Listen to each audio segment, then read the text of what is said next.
welcome to Tacro Fueled. My name is Sherry Patterson. I am 54 years old, and I had a liver transplant on October 30th of 2021. I had my liver transplant at the University of Cincinnati Medical Center. I'm going to give you a quick synopsis of me, and there's so much to my journey that we'll be talking about um, throughout, but I also want to hear from you. And I'm going to be having some pretty neat guests. My first guest, I'm not going to tell you. I'm not going to tell you. Um, but it's pretty exciting. Um, quick synopsis of my story. I was listed at another center for 2.5 years. I was called one time for a liver. It was a false alarm. I had to come home because there was no, I had had a test done and the test results wasn't back, so they wasn't going to give me the transplant. Um, so we drove home. Uh, Long story short, I was put on a newscast. An amazing reporter here in the Cincinnati, Ohio area, Channel 12. Her name is Liz Bonus. She's life-saving. She's pretty cool. Um, did a segment and in hopes to maybe get me a liver. And it did. It gave me hope. And then she had a surgeon on there from the University of Cincinnati Medical Center. And he called me up in 3 days and he said, "Hey, why aren't you listed with us? Why aren't you here?" And I explained to him that I was sent up north and the um the my insurance, there it is, my insurance wouldn't let me be dual listed. Okay. So he said, "Sherry, if you can get to the University of Cincinnati, I can get you a liver." And I was like, "All right, so what's the deal there?" Right. Um, and he explained to me that I would have to come off the list and then and be relisted there, which was scary because at that point I was in hospice care. I was in palliative care actually. So I was in palliative care. And then I said, okay, well, I'm not being called, so let's try to fix it. So he explained to me that I would probably be able to use most of my testing from the other center, which was true. I was able to do that. I had to go through just a couple more tests, and I went up there to meet everybody on a Monday. I was off the list, so it was scary. I knew that I wasn't getting a call. I knew that the call wasn't coming at that point because I was off the list. Um, at that point in time, I was put into hospice care. Hospice nurses, hospice chaplain was coming to my home every week and trying to console my family and let my family know that I was going to pass. And my caregivers, which was my husband and my brother-in-law and my son, who's a teenager, um, was there. And, my husband said, "No, she's not going to die. She's not going to die." I had severe hepatic encephalopathy. I didn't know who anybody was at one time. There were times when I looked at my husband and I didn't know who he was. I would see pictures on the wall and I didn't know who they were. He found me standing in the middle of the road at 3 o'clock in the morning. He found me standing over my swimming pool. He found me fetal position in the closet. So many things that we're going to talk about. We're even going to have him on from time to time talking about the caregiver aspect. Um, we're going to discuss hepatic encephalopathy. We're gonna discuss all kinds of things, and I would love your suggestions too. So please send those to me. Put them right here under this video. It would be awesome. I can reply there. Also under this video, by the way, I'm not employed by the University of Cincinnati Medical Center. Um, under this video is a scan code. Scan that code if you need a liver transplant. If you're anywhere and you need a liver transplant and you're on a list, don't worry about your MELD score. Don't do that because just read that. Just read that and check it out. Um, so I was listed on Tuesday. I got the call on Tuesday. Went there on Monday to meet everybody and to finish that testing. On Tuesday, I get a call that said, "Hey, you're listed. You're back on the list."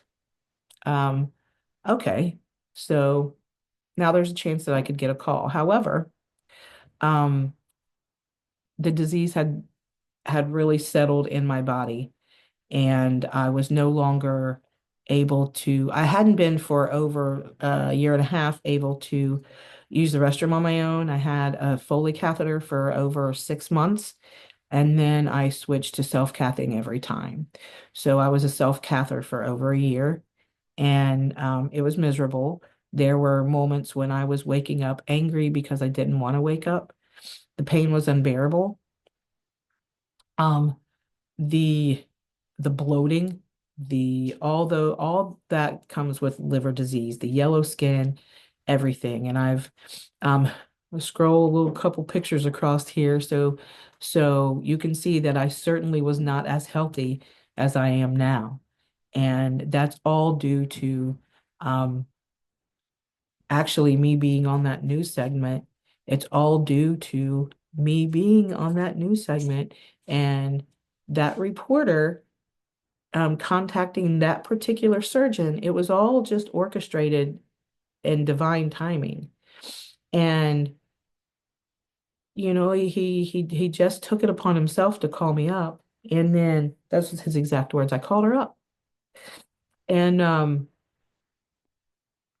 so hospice came on Tuesday, and I explained to them as much as I could that I was not on the list, or that I was back on the list, and there might be hope. The nurse practitioner came in. By the way, I was sick during COVID, during the pandemic, so 2020 was a pretty rough year for me, and most things were at home. So the nurse practitioner showed my husband and my brother-in-law how to um, hook up my IVs and put medicine in my IV, all those things. Um, I was not taking opiates, and I refused to take opiates. I didn't want to take the opiates. Um, so I on Tuesday, the chaplain came. He took my husband outside, and the nurse practitioner had said, "Look, her vitals are." I was lifeless. I was lifeless and laying on the couch and couldn't get up, and I felt my body shutting down. I felt myself dying. I knew it was close. I felt it. I had already come to um, peace with it. I was ready to not wake up, and that's kind of what I was praying for. I would just rather go in my sleep. Um, I was so tired. I was so tired. And she had come in and said, I I don't I don't know, how really to say this, but I just don't see um you making it through the weekend. I really feel like this is time. And I was agreeing with her, but my husband was not. And it was pretty detrimental.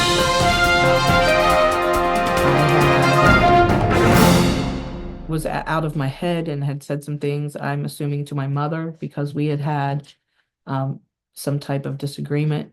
And, hospice chaplain was saying it was time to talk to those people that I needed to talk to. So I called my mother, and this was on Friday.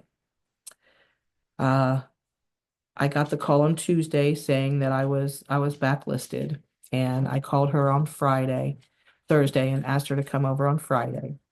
She did so, and she brought my daughter, and we sat and we talked a lot.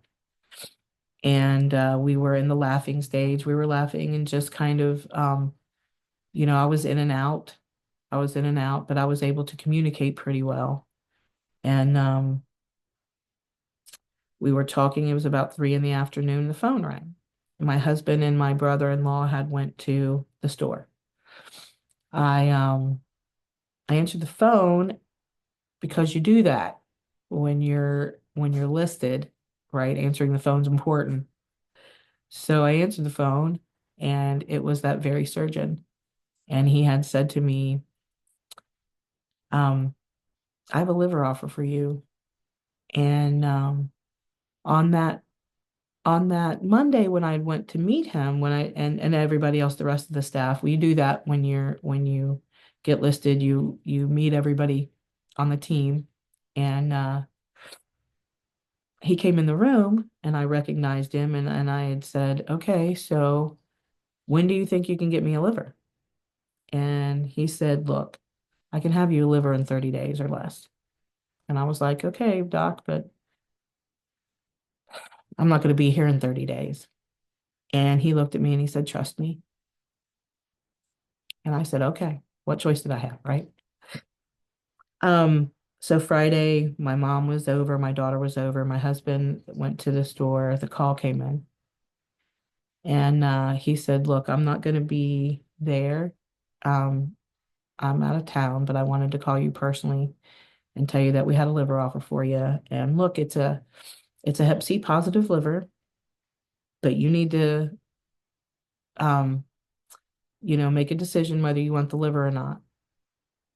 Get the liver and it'll save your life. And we'll deal with the Hep B, right? Okay. That made sense to me. So I accepted the liver. I get up to the hospital, me and my husband about 8. And they said, you don't have time to do this, and you don't have time to do that. Your surgery is scheduled for like 1:30, 2 o'clock in the morning. So I start meeting all these people. Um, and the surgeon who did my transplant, his name is Dr. Cutler Quillen, an amazing surgeon.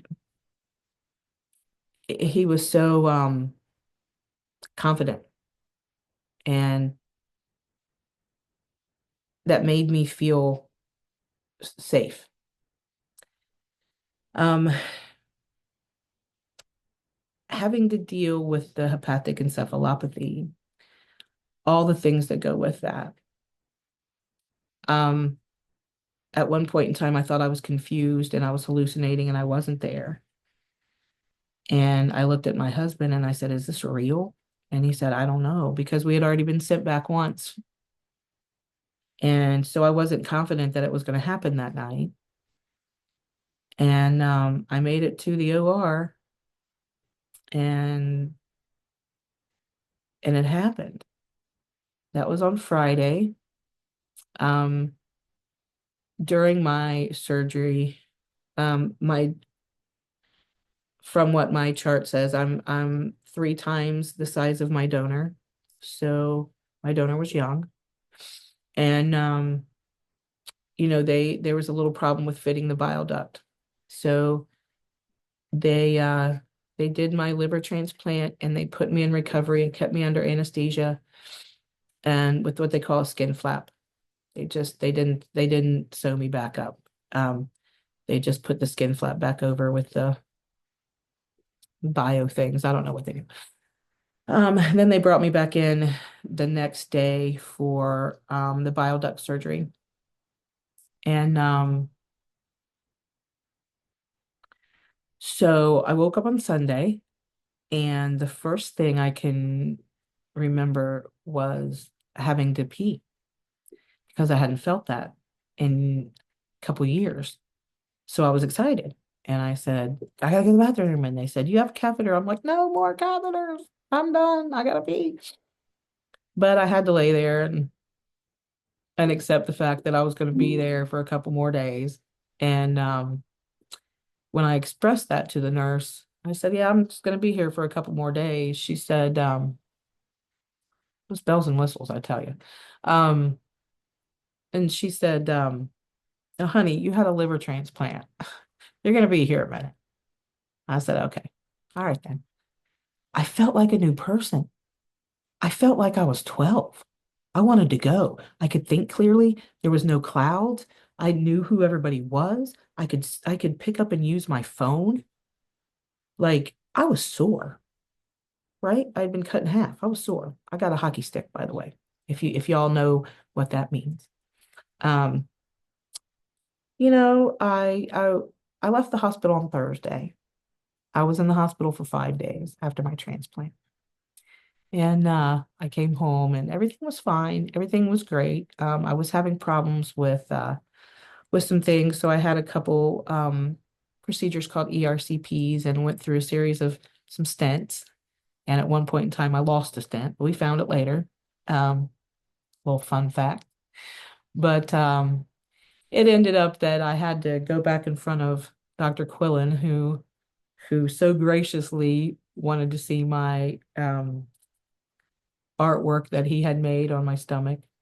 And he said, "Yeah, I'm going to have to reopen that. We're going to have to do this surgery to fix this bile duct. So you don't have to keep going through these procedures," which was fine with me because the procedures were not so great. So I had my second surgery then in May of 2022, 2023. I had my surgery in May of 2023. And I feel great. I haven't had any problems. I feel wonderful. Um, I went through a very serious and traumatic event, and there's so much involved with a transplant. And some of you who are watching haven't had one yet, and you need one, right? Um, some of you are having problems with, after transplant. I want this to be a really cool community where we can talk about these things. Um, the Tacro, one of the doctors up there, I actually think he had a part in the Tacro thing, but he calls it tacrolimus, which is probably the correct um, words for tacrolimus. I happen to call it tacrolimus because it's easier, but we're just going to call it Tacro. Some of you out there aren't experiencing the Tacro, um, but that's okay. You're welcome here too, because most of us are Tacro Fueled. Most of us are Tacro Fueled. And we're going to talk about the Tacro. We're going to talk about the lactulose. We're going to talk about the Xifaxan. We're going to talk about the hepatic encephalopathy. We're going to talk about recovery. We're going to talk about anything you guys want to talk about. And we're going to have some lives. We're going to have some group discussions. I'm going to do some great interviews, some really informative interviews. I want to talk about your stories. I want to hear your stories. I'm going to bring a lot of people on to talk about this. So let's build a great community where we are talking about liver disease. We're talking about cirrhosis of the liver. We're talking about transplants. We're kidney people, all of them, all of you, all of the transplants are welcome. Let's talk about it. Let's have a good time. I'm going to be raffling off some Tacro Fueled shirts, and the proceeds is going to the transplant community that I'm a part of. So let's have a good time. Welcome to Tacro Fueled. We'll be here every week. If you have any questions, put them down here at the bottom. Don't forget to subscribe so you know when I put a video out, and that way you don't have to go back and say, "Oh, there's 17 videos." You'll get an alert when a video comes out. So let's have a good time, and let's educate about liver disease. Let's get some resources going. Let's have a good time, and stay tuned. Here comes more. Don't forget to hit subscribe. It's important. And if you need a liver transplant and you're having trouble finding the liver, if you need a liver, click that scan below. Click it below. It's super important because you'll get all the information that you will need to know that, hey, I can probably get a liver down here. You might have to do a little traveling. But thank you for watching. And if you're watching and you're not a organ donor, I am sitting here talking to you because someone was so gracious enough to say yes to organ donation. And I know that that person was fairly young. You can, when you're renewing your driver's license, you can say yes to becoming an organ donor. You can go to donatelife.org. And right there, you can register to be an organ donor. One donor can save up to 7 lives. So I'm personally inviting you to become an organ donor and help save lives. What are you going to do with it? What are you going to do with your liver when you're gone? Or your kidneys? Or your heart? Or your pancreas? Or your retinas? You're not going to need them. But somebody else could, and somebody else, you could save a life. You could save an adult life. You could save a child's life. You could save a teenager's life. You could save up to 7 lives. Let's start saving lives. I'll be back. Thanks for watching.